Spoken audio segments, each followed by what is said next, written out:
वंदे भारत एक्सप्रेसचा नांदेडपर्यंत विस्ताराचा मुहूर्त ठरला असून 26 ऑगस्टपासून रेल्वे नांदेडवरून धावणार आहे, ज्यात एक्झिक्युटिव्ह क्लास आणि चेअर कार मिळून एकूण 20 डबे असणार आहेत। पूर्वी या वंदे भारत एक्सप्रेसमध्ये 8 डबे होते, त्यात वाढ करून 20 डबे करण्यात आले आहेत। या विस्तारित गाडीचे उद्घाटन 26 ऑगस्ट रोजी करण्यात येणार आहे। या रेल्वेने नांदेडहून मुंबईला जाण्यासाठी 9 तास 25 मिनिटे लागणार आहेत।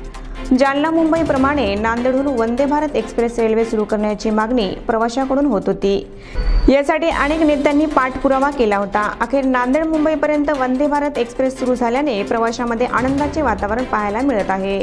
दरम्यान 27 ऑगस्ट पासून छत्रपती शिवाजी महाराज टर्मिनस स्थानकावरून गुरुवार वगळता रोज दुपारी 1:10 सुटेल आणि दादर, ठाणे, कल्याण, नाशिक रोड, मनमाड, छत्रपती संभाजीनगर, जालना आणि परभणी रेल्वे स्थानकावर थांबून हुजूर साहेब नांदेड येथे रात्री 1:50 पोहोचेल।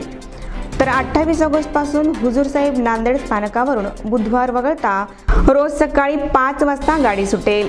परभणी, जालना, छत्रपती संभाजीनगर, मनमाड, नाशिक रोड, कल्याण, ठाणे आणि दादर रेल्वे स्थानकावरून थांबून छत्रपती शिवाजी महाराज टर्मिनस येथे दुपारी 2:25 पोहोचेल, अशी माहिती रेल्वे विभागाकडून देण्यात आली।